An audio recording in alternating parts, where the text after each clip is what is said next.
floor is yours, sir. All right, thank you for having me. Thanks for having me.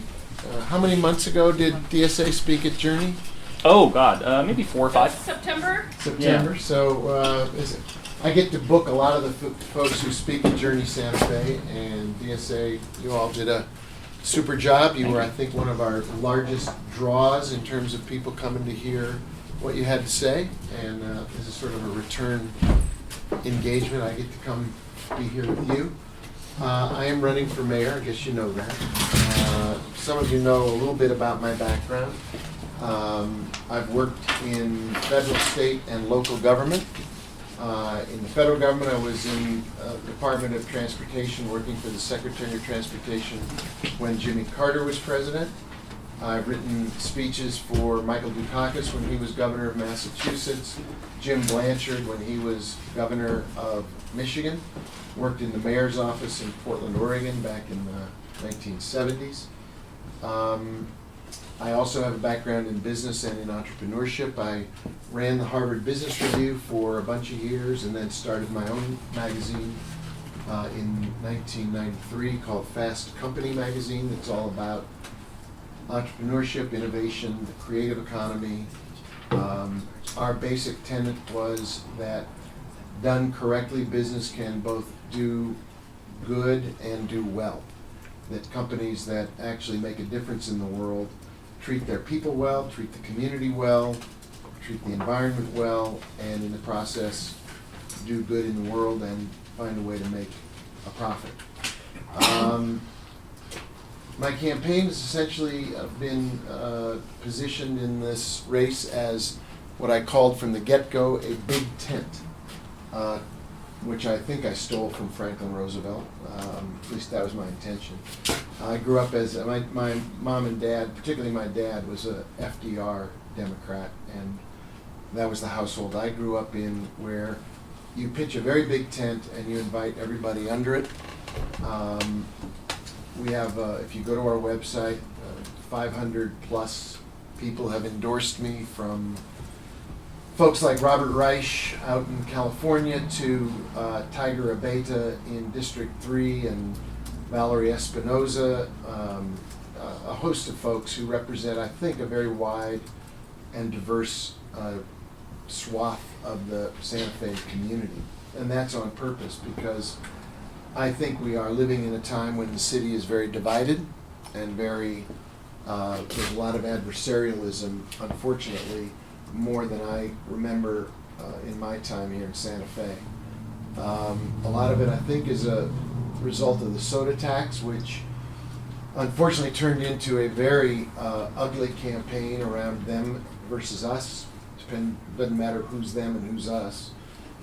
And has now found its way forward into a sense that the city government doesn't work for everybody and doesn't represent everybody and doesn't take into account all of the different communities that make up Santa Fe, whether we're talking economically, socially, racially.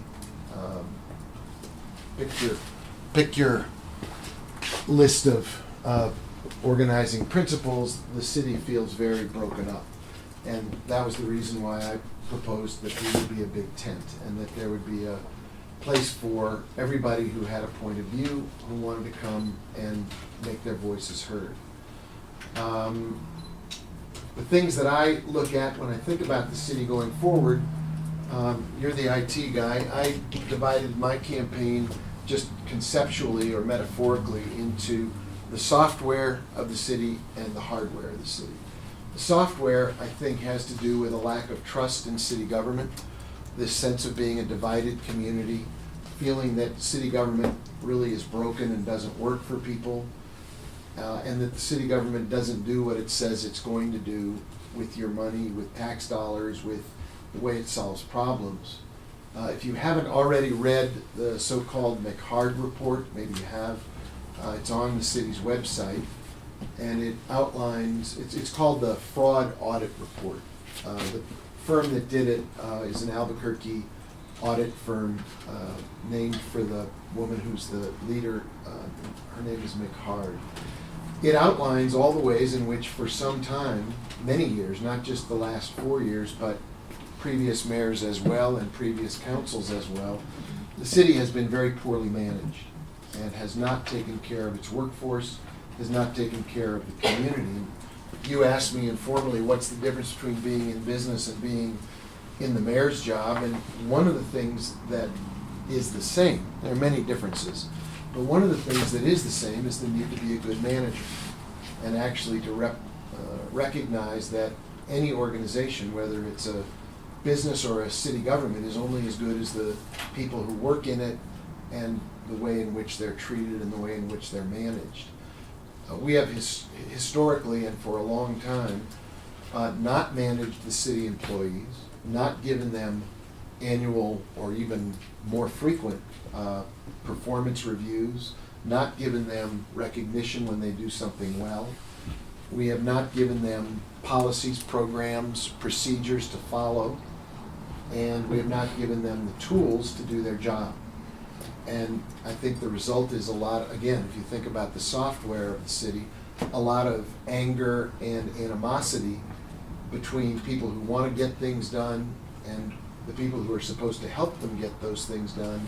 And instead of having people working together, we have people arguing about whose fault it is that things don't work as well as they should.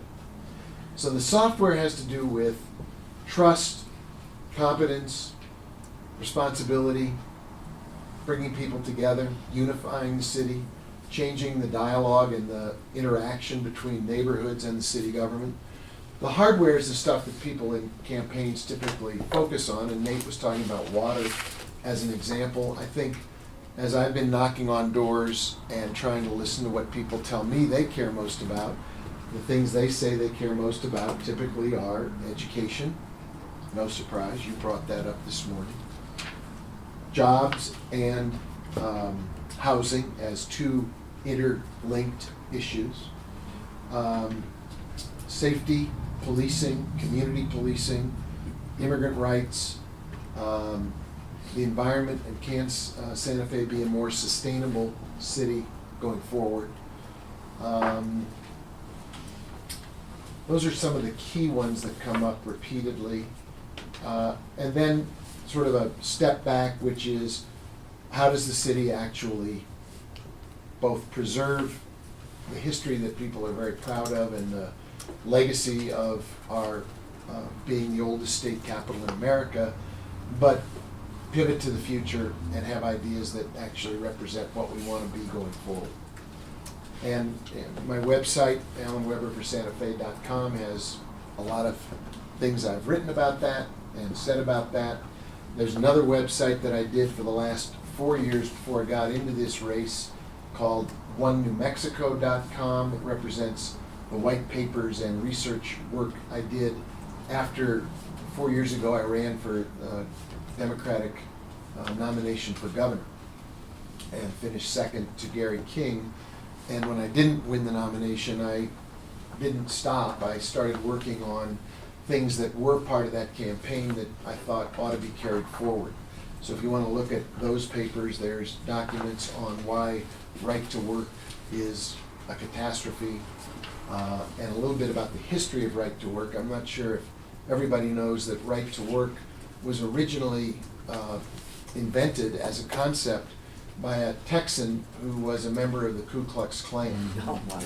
And you know that, but even my friends in organized labor didn't know that. And when we published that paper, many of them said, gee, can we copy this and send that paper around, because the history of right to work is as bad as the pernicious impact of right to work.